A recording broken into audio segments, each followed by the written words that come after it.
Hi everyone, my name is Owen Megabinao and welcome to Process Breakdown Podcast, where I bring on successful entrepreneurs to reveal how exactly they were able to create systems and processes for their businesses, which have now enabled them to literally run their business on autopilot without their constant involvement. And my guest today is Laura Harris. She's the agency owner at Laura Harris Agency. Welcome, Laura. It's so nice to be here. So, Laura, let's talk about what does your company do and what pain do you solve for your customers? I own an insurance agency, have for 19 years, and unfortunately, as an insurance agent, sometimes we're about as popular as the IRS. But I guarantee you, people are madly in love with us when it comes to claim time. So, it's not always fun to be in the insurance business, and certainly people don't grow up wanting to do it. But I guarantee you, they're happy when it's done right. And I'm curious, were you part of a franchise or something? Because I thought I saw something about Allstate Insurance at one point. Yes, okay. Yes. The agency that I own today is an Allstate agency. So I've been 19 years as a franchise owner for Allstate. Okay, I just want to make sure I understood that. And so, how many full-time employees do you have? There's 8 full-time people in my office today. And Starting with me and 2 people and absolutely no customers, though. So it's taken a while, but we've grown. And just so the listeners know, you're actually based in Canada, but your company is based in Texas, right? Yes, my agency's in Corpus Christi, Texas, right on the water, so we're very familiar with hurricane exposures. I actually spent 15 years there in Corpus Christi, but for the last few years I have moved to Canada because that's where the cute boy lives. So I married a Canadian and moved to Toronto. So I'm enjoying working remotely, which is fun. Good. And I just want to tell the listeners so that they understand what's going on. And so one of the things my listeners always ask me is that they want us to understand how in terms of how well your business is doing, what was last year's annual revenue? Yeah, we were a little over $750,000 last year, and we're up about 15% from that this year. Great. So now let's jump into the interview, because you're at the point where you can literally walk away, go to another country and run your business from another country, but it wasn't always like that. So let's go back to the lowest point of your business and describe how bad it got.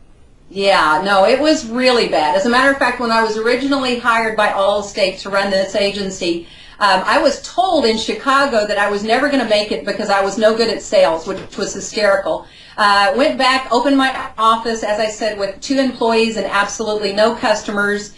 And the first year we were so successful that they sent me to San Juan, Puerto Rico for a vacation. That was my payoff trip. Okay. What was really fun was going to San Juan. What was really not fun was realizing that the entire time I was there, I was completely and utterly stressed out. Wow. Because I could not sit and relax for worrying about everything falling apart back at the office.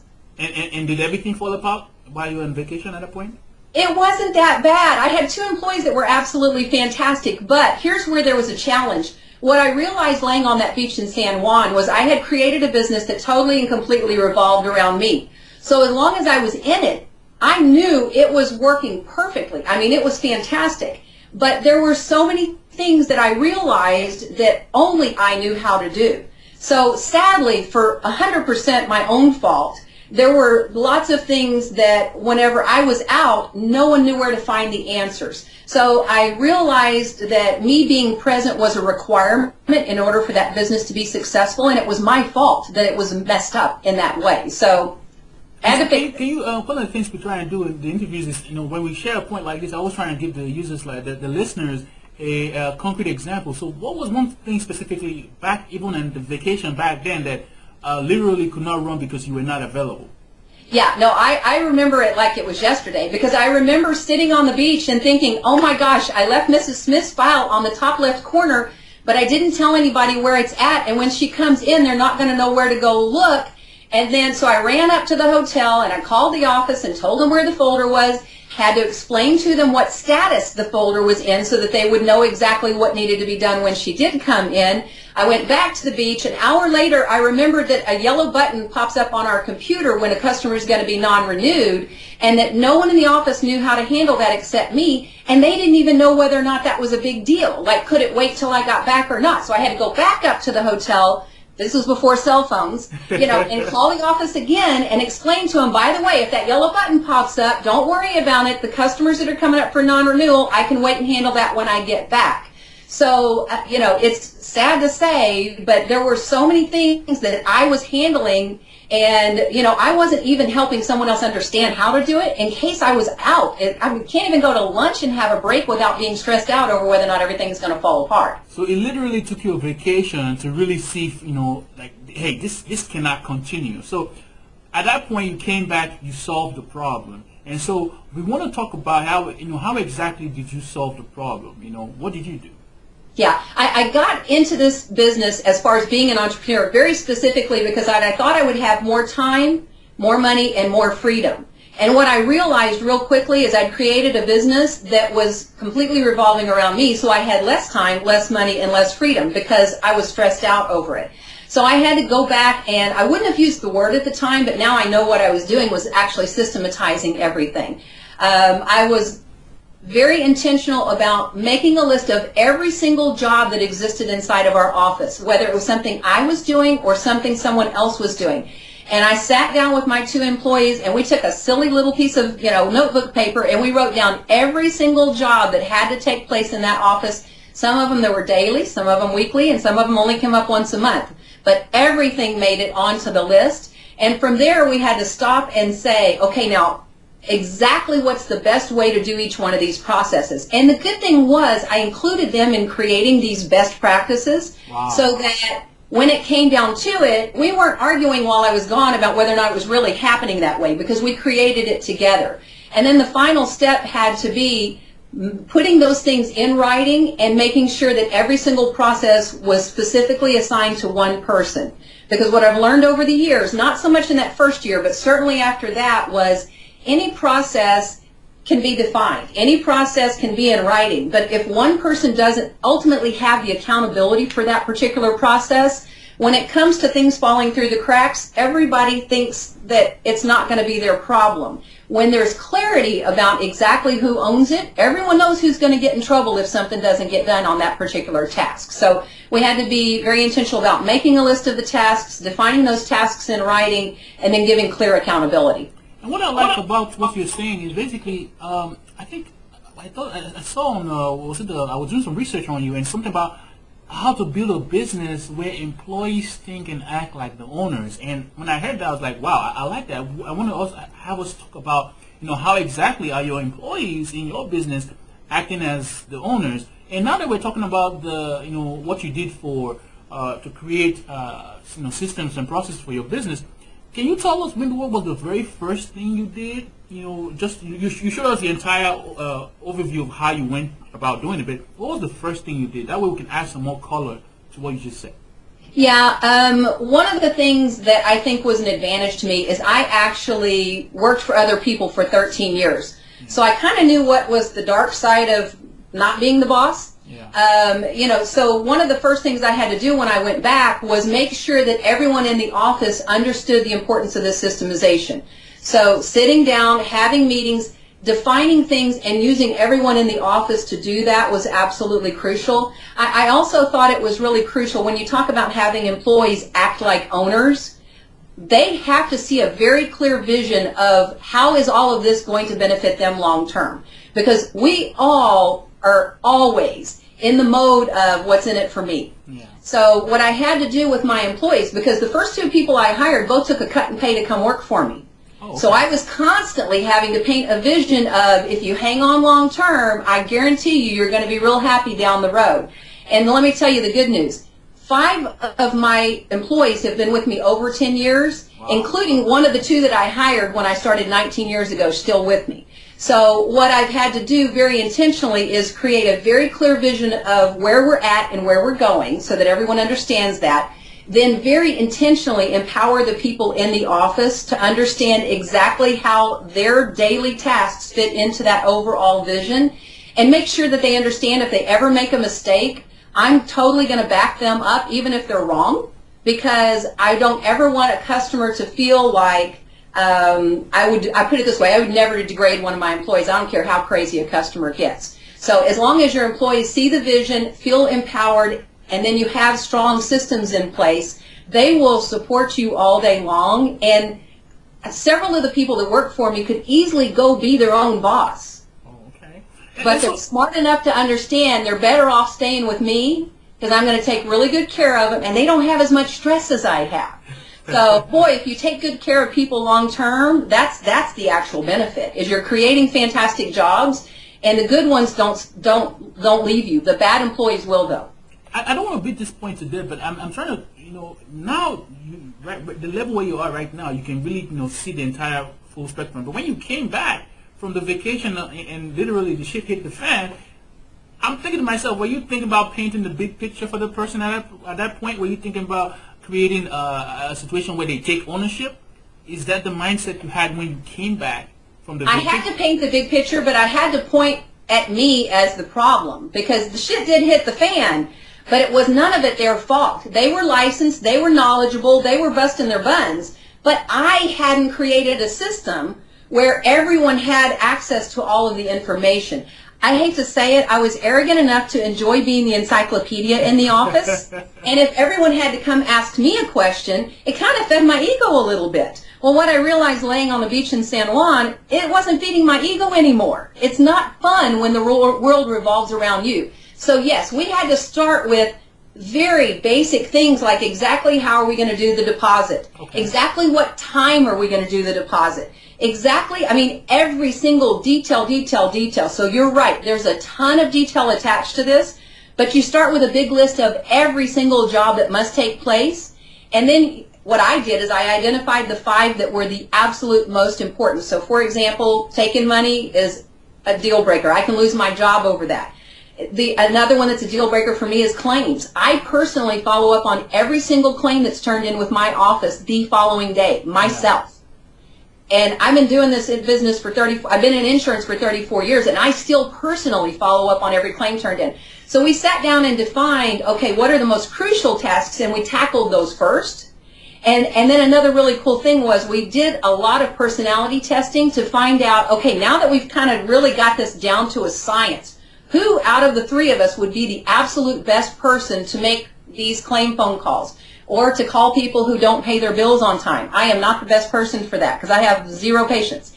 So we've been able to take every little detail, and you just have to start with one, because if you look at this as a whole, it's overwhelming. Yeah. It's not overwhelming if you just take what are the 2 or 3 most important processes. We're just going to take one this week because the rest of the world doesn't get to stop. I can't stop doing everything else that must take place. But over a period of 6 months, we had everything defined in writing. We had every task very clearly assigned to one person. And at that point in time, oh my gosh, when one person's out, if I have to do their job because they're out sick for a whole week, I don't have to worry about what is it that they do. I don't even know. In most businesses, they don't even know what all that person's doing, let alone how they do it, which is what allows support staff or employees to get their employers handcuffed. They're completely and totally dependent, even on the incompetent ones. Yeah. And shame on me if I allow that to happen. And so let me see if I get that correctly. So at that time when you came in, the easiest way for you to get started was you identified those critical tasks that really required your attention. And then basically you now said, okay, these are the critical tasks that regardless will always require my attention. But then besides that, there are other tasks that maybe someone else on my team can handle. Okay, let's discuss exactly how we're going to have this, how we're going to have you handle the tasks, the steps involved.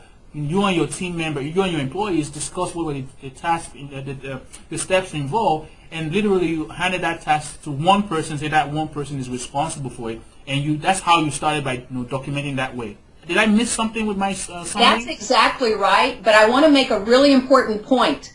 What normally happens in business is you hire someone, you figure out over the first 30 days what they're good at, you assign all those tasks to them, and then guess who gets to do all of the junk that's left over?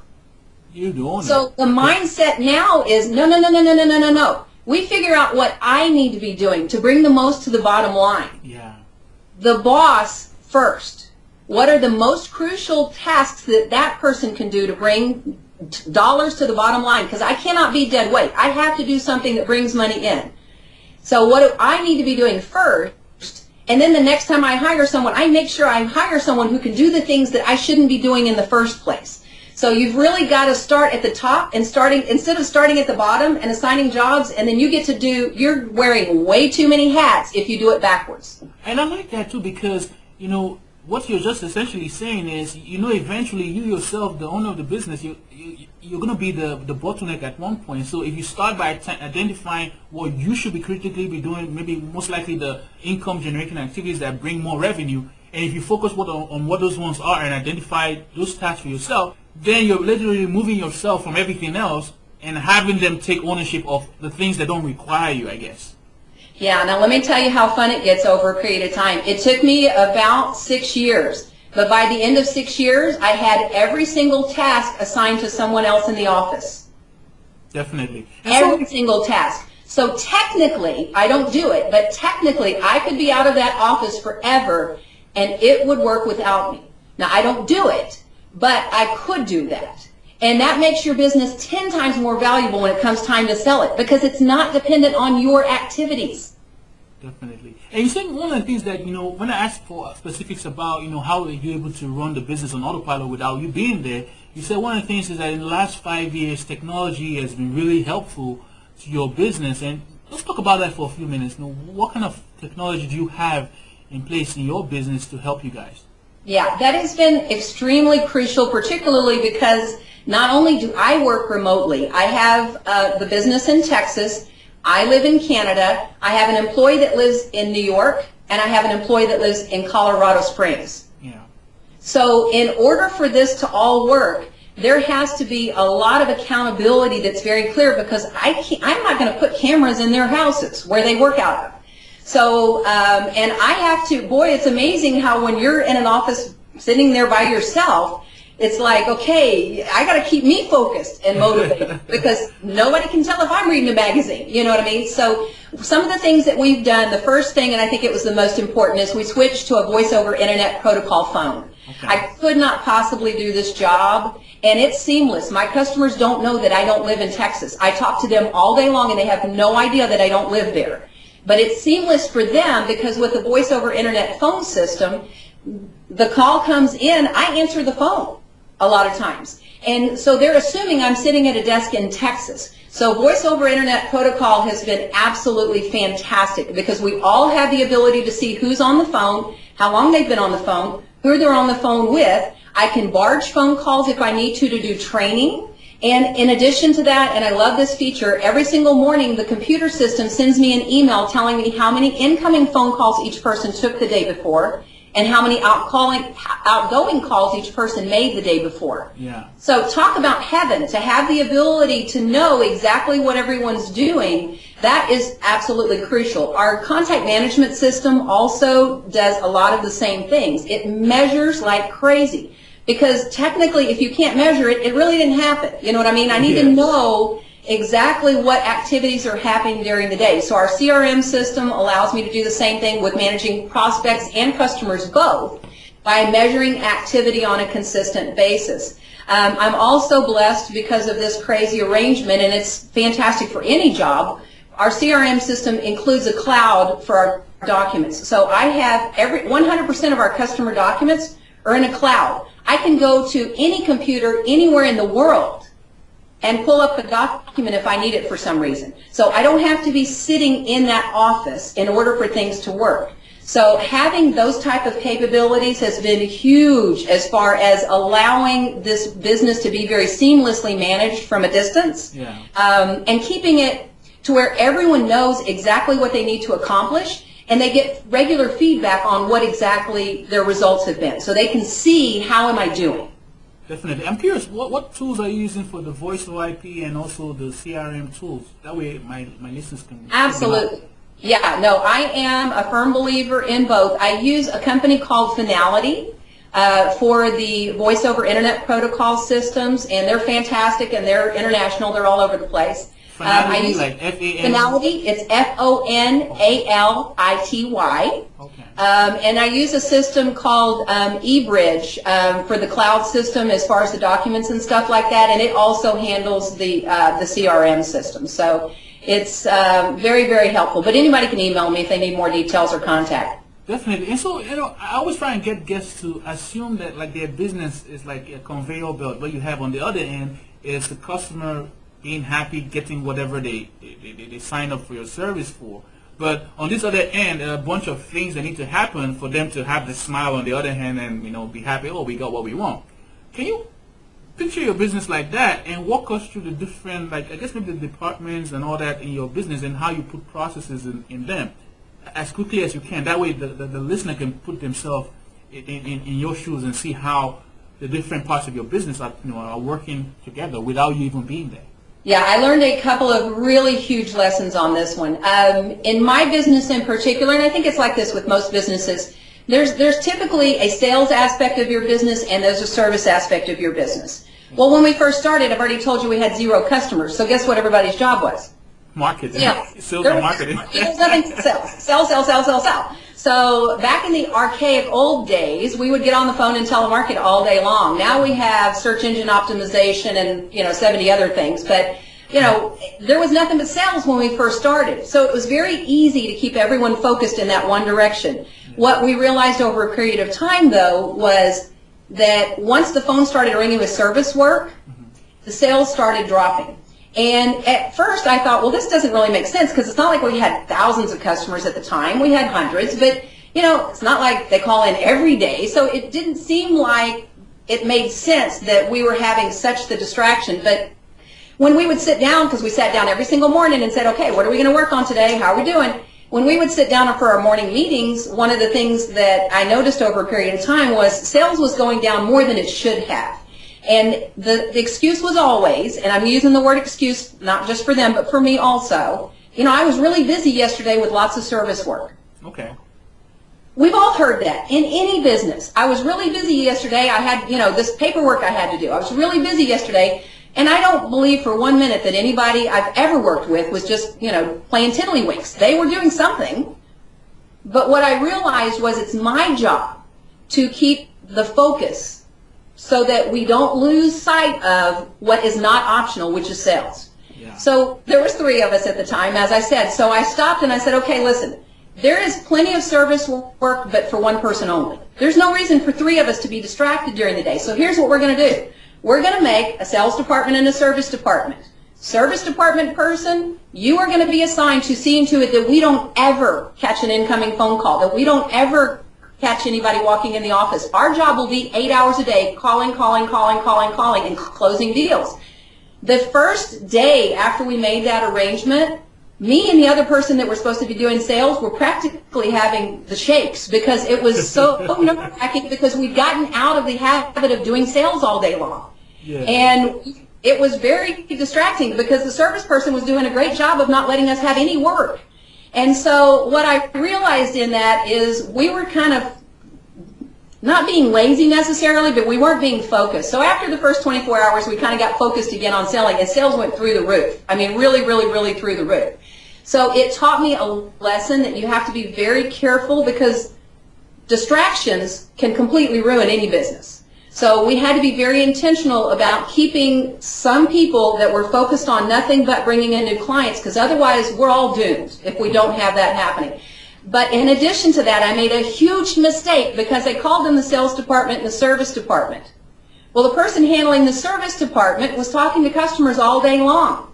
Yeah. And wasn't helping us with sales at all. And what I realized over a period of time, because I kept telling the person in the service department, listen, if you notice that we don't have all of their insurance, ask them about the other lines. And it never was happening. And after, seriously, this is terrible to admit, after 3 years of calling this the service department, what I did was I changed the language. Because anytime something's messed up, odds are I've created it. Yeah. We changed it to internal sales, which means their job is to cross-sell existing customers and get business here. And external sales, which means we're responsible for go getting new people off the streets. So we had to be very careful not to make it sound like sales isn't everybody's job. Because if you're getting a paycheck, your job is sales. There should never be anyone in any operation, unless you're so huge that you have literally minimum wage paper pushers that never speak to a customer, because they should never be talking to a customer if they're not selling something. You know, everyone in any business with 15 employees or less, in my opinion, should be responsible for some level of sales. You know what I mean? So in my office, we changed it to the internal sales department and the external sales department, and everyone has specific requirements for the sales. So besides the internal sales and external sales, and also what the other one was, the customer service, what other parts of your business interact with these three parts you just mentioned? I'm just curious. Well, and we really don't have to. I'm kind of lucky in that because Allstate does all of the billing directly. I mean, so we do have people in the office that have to do some billing and accounting and things like that. But again, I learned my lesson. When I first started, I was doing payroll. I was doing all these things. That's insane. I farm out the payroll. I have as much as possible is farmed out to a third party if I can have them doing it, because we need to be focused on two things and two things only. For my business, that is finding new customers and making the ones that are already with us completely and obsessively aware that they'd be crazy to ever leave us. No, I like that point you just mentioned, because what I hear from that is that you literally figure out what is the core of your business, and once you've understood what the core of your business was, you literally figure out a way to hand over anything that wasn't necessarily core of your business but maybe kind of required to some other party to handle, and let them take ownership of it, not necessarily your company. You just focus, your company and your employees focus on the real core of your business, is what I get. 150%. And if I ever have something, like right now, I've got, for the last 3 days, I've had a temporary firm bring someone in to do some paperwork, administrative things that doesn't normally happen day to day. If I have something that I can farm out to someone for, $8 to $10 an hour, or even $15 an hour, I'm going to do it. I can hear you. Might work more than that. If I've got a short-term situation to hire someone, I'll bring a temp in. Yeah, sorry about that. We had a Skype issue for a minute. You were mentioning something about how you can get someone from the outside to come in and do stuff. Can you give examples of what that would be? Oh, absolutely. If there's times, for example, if I've got a lot of monotonous computer input or scanning projects or something like that that's not normal day-to-day operations and does not involve talking to my customers, because I'm not going to put crazy people, I'm very protective of who's allowed to touch my customers. If there's admin stuff that I can have someone do, but think about it, we're in a whole different world. There's no filing today. Any business that's still filing is stupid. You know what I mean? I mean, there's not a lot of admin work. There really shouldn't be admin work. You should be able to streamline your business so that everything you're doing is either improving customer satisfaction or improving sales. Everything else, you should be farming it out to somebody or getting rid of it completely, like filing should be non-existent. Definitely. And so, we've covered how you went about coming to the process of now creating systems for your business. But with all things, there was challenges that you experienced initially when you tried to create systems for your business. And I'm trying to figure out what those challenges were. Let's talk about them for a few minutes. Actually, the biggest challenge is falling back into your old habits. Because if you're used to doing everything, or if a customer's mad, you're used to taking the call and handling it, and you're used to, it really took a lot of intentionality for me to no longer be the center of the universe. I had to spend a lot of time sitting down and educating employees. So every time something came up, here was the rule. If something came up and they didn't know how to do it, I would show them how to do it so that that would never ever happen to be again. And if there was no place where it was in writing, then we would put it in writing. So if it happened to come up again, they know where to find the answer. The answer should never be in my brain. The answer should always be in writing somewhere on a computer system that's cloud-based so that everyone has access to the answer. It should never, ever be in my head. Let me play devil's advocate for a few minutes, because like you're saying that it should never be in your head, but you're in a business where you just mentioned that some people could have literally gone out and started their own. Oh, yeah. What stopped them from literally swiping the whole system that you've built and just going somewhere else and do it on their own? They could, and they could with my blessings. They're not dumb enough to want the pressure of worrying about, we're constantly having to study the market and understand where the market's going and figuring out how do we need to adapt to that. And if I've purchased 3 small insurance agencies and merged those into my business, I've written checks for hundreds of thousands of dollars. I've had to go to the bank and borrow $1 million. Who wants that? If you can make a good living, there are people who are crazy mavericks like us. Okay, got it. but most people just want to be respected in a job and to be paid what they're worth. If you do that, they will gladly let you have your silly name on the sign. They don't want the pressure. They don't want the stress. They want to be treated with respect, and they want to feel like they're compensated fairly. And so I don't hire crazy mavericks. I'm very, very, very careful. I use a company called Ideal Traits to do testing for my employees. And I only hire people who, they don't want to be their own boss. They don't want to run the show. They don't need, because as you can tell, if you run a very systematized business, you can't have somebody who thinks they know everything, who's wanting to run their own show. But there is no one in my office that couldn't take every single thing we have and go open their own operation tomorrow. But I've already told you, I have very little turnover. And the reason why I don't is because I'm very careful with who I hire. And I hire only people who are going to be loyal to building this business, knowing that I will take care of them. Definitely. They don't need to have their name on the sign. Definitely. And sorry for interrupting you where you were talking about the challenges you were having. I just wanted to play devil's advocate and throw that in and see what you're going to say, and I love your response. And so you were talking about how the challenge you were having was going back into the old habit. How did you beat that? Yeah, it was extremely difficult, and more on me than it was on them when we originally started. Because when you've got these bad habits, like I'm picking up the phone, the second it rings, because I'm thinking I'm going to handle the situation better than anyone else in the office. How stupid and arrogant is that?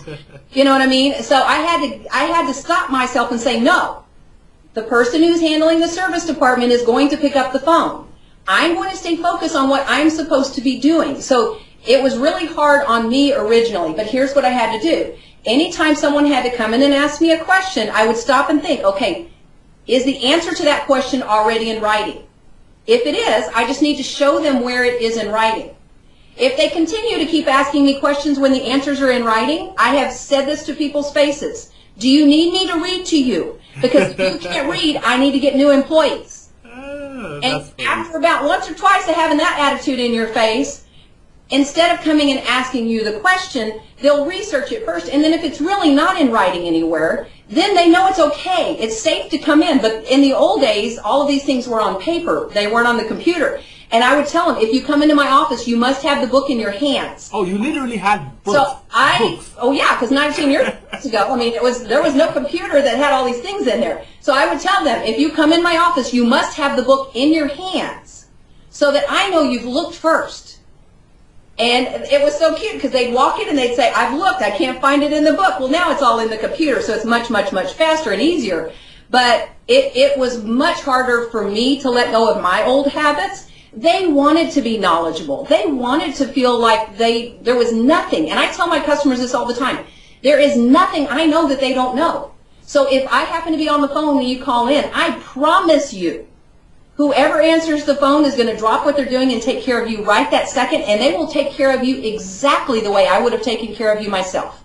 Also, I'm always excited when I meet people who were back in the old days had like literally book manuals on their business, and now people today they don't know how good they have it, or we don't know how good we have it. Because with all the internet and everything is all on the cloud.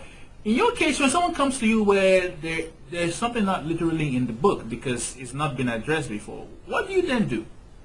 Back in the day when you had the book, I'm just trying to understand how that happens. Yeah, if it's something very minor, then you just add it into the computer. It's no big deal. But in a lot of cases, it's actually a new process. Like this is not SEO didn't exist 15 years ago. We didn't have processes for search engine optimization. So. Yeah. If as new things come, and they will always come, otherwise I'm getting ready to die, if I'm not constantly finding new things, we're probably out for, in the long run, we're going to be in trouble. So as we come up with new things that we're having to deal with, the ideal situation is, first of all, try and envision exactly how that would operate perfectly. But don't do it by yourself. Sit down with the people in your agency or business or whatever, and sit down and figure out, okay, based on this new thing that we have to do, what's the ideal thing for the customer? Yeah. What's the ideal way for this process to take place? And then we'll define it. And then I'm also real opinionated about taking advantage of other people. I have thousands and thousands of agents that I email on a consistent basis at least once a month. And what I'll do is, particularly with those that I know that are the cuckoo superstars, I've got them on speed dial, and I'll send them an email and say, hey, this is what we're thinking about doing. What do you think? And they'll shoot holes in it and send it back to me and say, well, that sounds good, but it'd be 10 times better if you did it this way. And then the final product goes back to the people in my office, and we say, okay, does this make sense in this format? So you can't just take advantage of the learning inside your agency or your organization. Oh my gosh, if you're smart enough to connect professionally with others, crazy people like you, that you're giving more than you're taking. And then when you create the final product, you throw it back at them and say, okay, this is where we landed. Tell me if I see anything wrong. And it's constant improvement. I mean, you're constantly having to work on. And one of the things that I still do is I'm constantly going out and visiting business owners, the best of the best. And not just with my company, but with other companies. Because it's like, you know what? I can learn from somebody who's running a furniture company. I can learn from someone who's doing bookkeeping. Constantly being aware of who the crazy people are that are thinking outside of the box and taking advantage of that. And then going back into your business and defining it in writing and making sure that each one of those things is very specifically assigned to one person.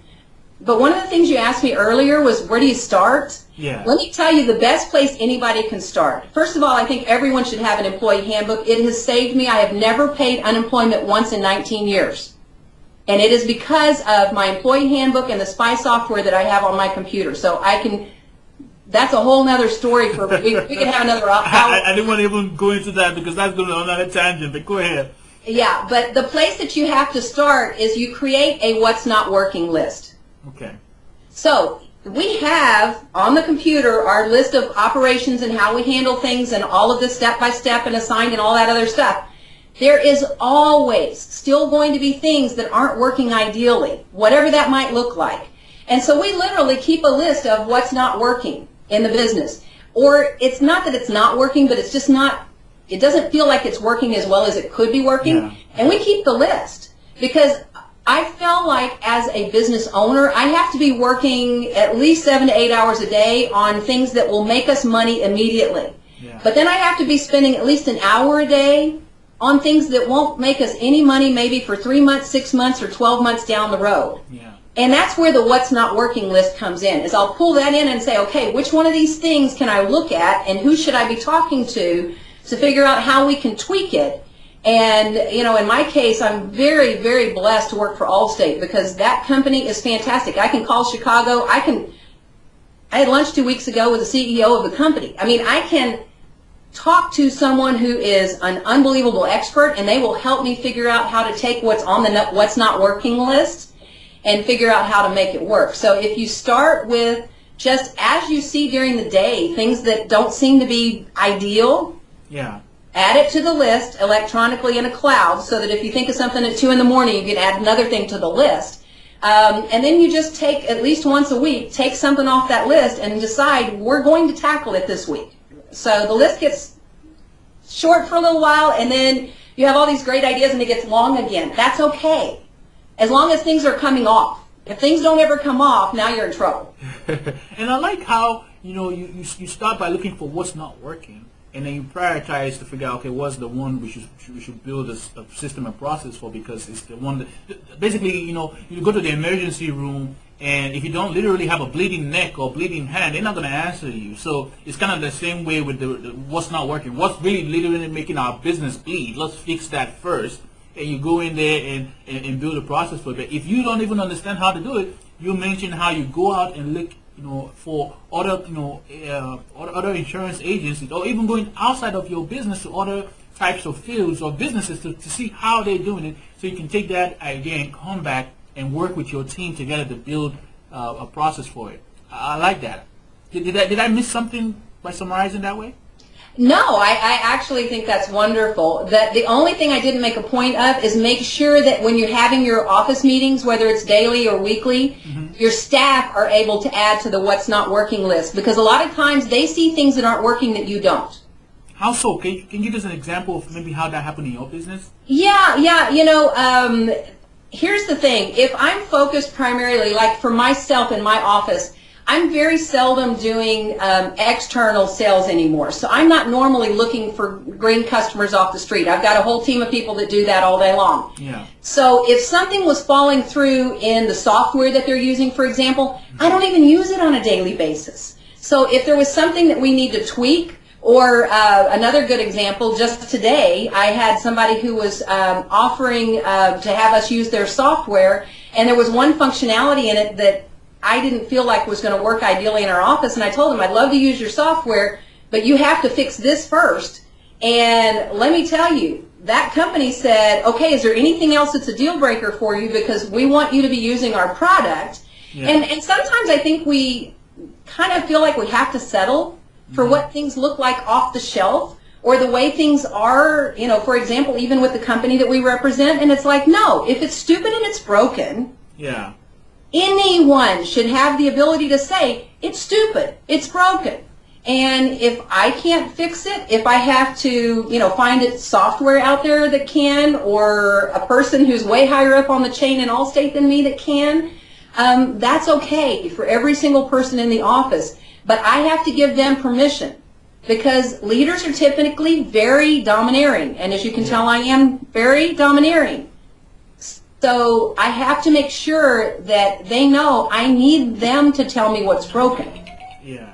Sorry about that, I forgot to turn on my phone. No problem. It's a very important thing you mentioned, on how you open that feedback loop, because literally your employees are on the ground doing the work, and since you are not really working at the same level with them, they get to see more about things that need to be fixed.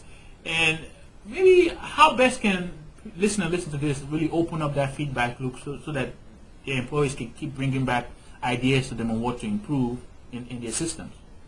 A lot of employees will automatically do it in a group meeting, no problem. What you have to do, though, is realize who is and who isn't. Yeah. So, for example, you know, introverts kind of get run over by all those external crazy, you know, people who are aggressive. So sometimes what I'll do, if I realize that there are certain people who are just not speaking up, probably because those of us who are so extroverted are, is pull those people in separate and bring them into my office and shut the door and say, listen, you know what, I need you to tell me, front line, on the streets, what can we be doing better? And if they say nothing, I say, you know what, I know I kind of like surprised you here, so I'm going to give you 24 hours to think of one or two things that we could be doing better, and then tomorrow morning at 10 o'clock you can come back in and we'll talk about it again. I like that. I like how nothing is never a good answer. They're seeing things that need to be better. But I have to give them permission to talk, and I have to not allow them to not talk. In your book, you mentioned something that I like. I should put it in quote. You say, micromanage processes, don't micromanage people. What do you mean by that? I do a lot of professional speaking, and I was speaking to a group in Seattle, Washington years ago, and I was actually going out for the third or fourth time, and someone that is in that particular area who'd hired me multiple times had gotten a phone call from someone else who had never hired me before. And that third party called me and said, she says you're a micromanager. And having been an employee for other people for 13 years, that word is very offensive to me. Because the way I look at it, micromanage means that I'm looking over your shoulder, that I'm not allowing you to have creative thoughts, that I'm constraining you. And it really bothered me. And I started to call the lady who used those words, and I thought, no, calm down.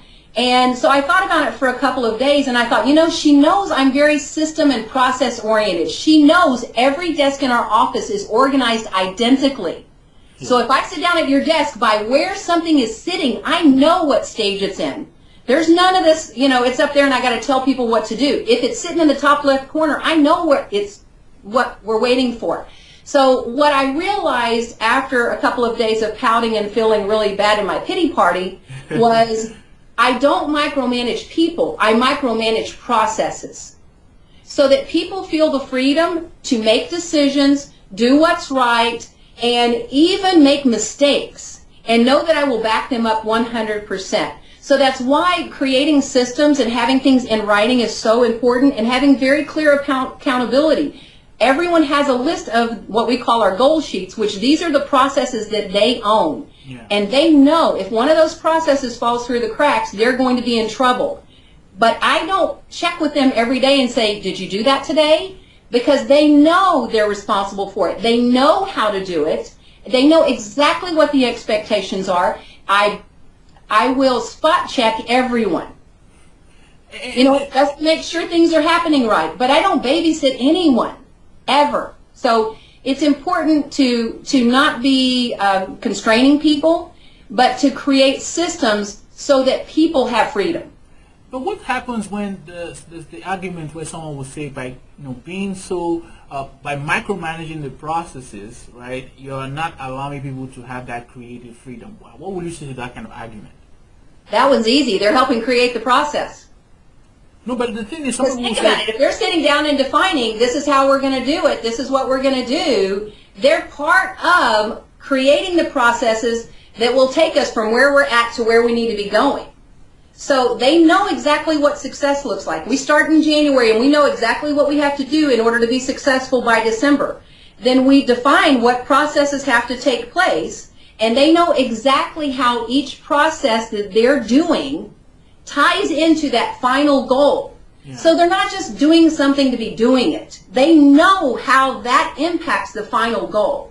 So if they're helping to create the process itself and exactly how it's going to take place, I couldn't say they agree with me 150% of the time. Of course, that would be stupid and naive. Yeah. But they know that we have sat down together and figured out what success needs to look like. And sometimes I have to make the hard decisions, but very, very, very seldom do they not feel like they have input. It almost, probably 99% of the time, we as a team make decisions that are 100% unanimous. Every once in a while, I just have to make a decision that's a hard one, even if people don't agree, but that's very unusual.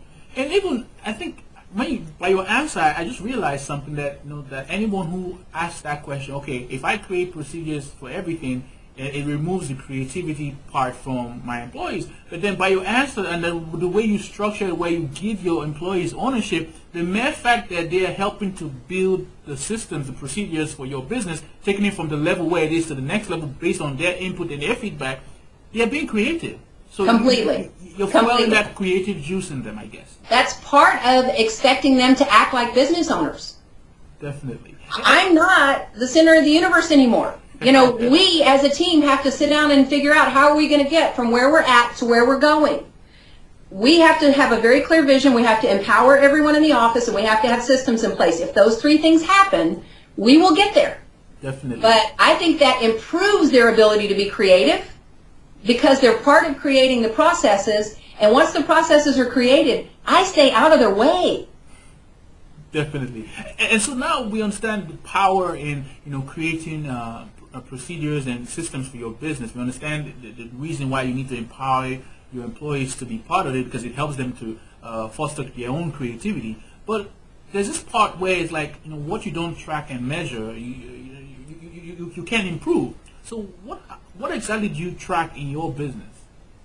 Yeah, we have a what we call a critical variables form, which in the insurance business, there's only two things you ever need to measure. How much did you sell, and how many of your customers did you retain? Yeah. So back to the sales department, the external sales, and the internal sales department, which is holding on to customers and building that customer base. Yeah. Those are the only two things we really need to measure. Now, the critical variable sheet gets into a little more detail than that because, for example, we'll look at claims to see how many claims have we had overall.